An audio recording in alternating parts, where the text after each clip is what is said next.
313 افراد وہاں سے چلے، سب کے پاس ہتھیار بھی نہیں تھے، وہ تو ایک قافلے کو جس میں کہ صرف 40 جو ہے وہ محافظ تھے ان سے نپٹنا تھا، کیا مشکل تھا؟ لیکن ابھی آپ بدر نہیں پہنچے تھے، درمیان میں تھے کہ آپ کو وحی کے ذریعے پتہ چل گیا، اللہ تعالیٰ نے فرمایا کہ ایک لشکر بھی مکے سے چل چکا ہے۔ اب گویا کہ یوں سمجھیے کہ ایک قافلہ شمال سے آ رہا تھا، وہ تو بدر میں داخل ہونے سے بجائے راستہ موڑ کر اور پہاڑ کے دوسری طرف سے ہو کر نکل گیا۔ ایک لشکر چلا تھا مکے سے 1400 کا، وہ درمیان میں 300-400 کے جانے کے بعد 1000 کا رہ گیا۔ ادھر مدینے سے شرقی جانب سے حضور تشریف لا رہے تھے 313 افراد کے ساتھ۔ درمیان میں جب یہ اطلاع ملی تو اب حضور نے وہاں مجلس مشاورت منعقد کی اور بتا دیا کہ دیکھو ہم نکلے تھے قافلے کے لیے، قافلہ آ رہا ہے شمال سے، لیکن جنوب سے ایک لشکر بھی چل پڑا ہے، اور اللہ نے وعدہ کیا کہ ان دونوں میں سے ایک پر تو ہمیں ضرور غلبہ دے گا، تو بتاؤ ہمیں کدھر جانا چاہیے۔ یہ در حقیقت جو بھی کوئی سپہ سالار ہوتا ہے،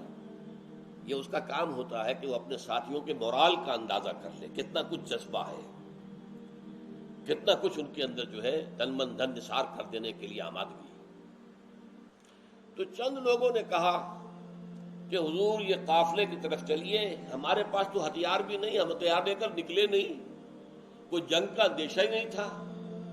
اور وہاں سے ہمیں کم سے کم 40 جو ان کے محافظ ہیں ان کے ہتھیار مل جائیں گے، بہت سا مال ہاتھ آئے گا، پھر ہم نبٹ لیں گے جو لشکر آ رہا ہے قریش کا اس۔ لیکن یہ کہ آگے ہم پڑھیں گے وہ آیات بعد میں تو بات واضح ہو جائے گی، اللہ کا ارادہ کچھ اور تھا، اللہ ٹکرانا چاہتا تھا اب حق و باطل کو، تاکہ واضح ہو جائے کہ حق کس کے ساتھ ہے۔ اس کی حکمت اور مشیت یہ تھی، اس لیے کہ یہ کہا تھا ابو جہل نے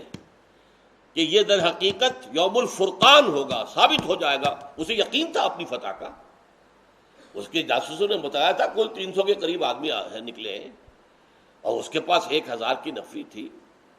جس میں کہ بہت بڑا رسالہ موجود تھا۔ حضور کے ساتھ تو صرف 2 گھوڑے تھے، 313 افراد تھے، وہاں 1000 تھے۔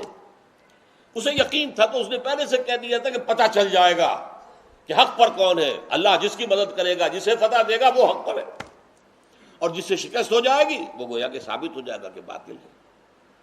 تو اللہ اس کی بات اس کے منہ پر دے کر مارنا چاہتا تھا کہ معلوم ہو جائے کہ حق کدھر ہے اور باطل کدھر،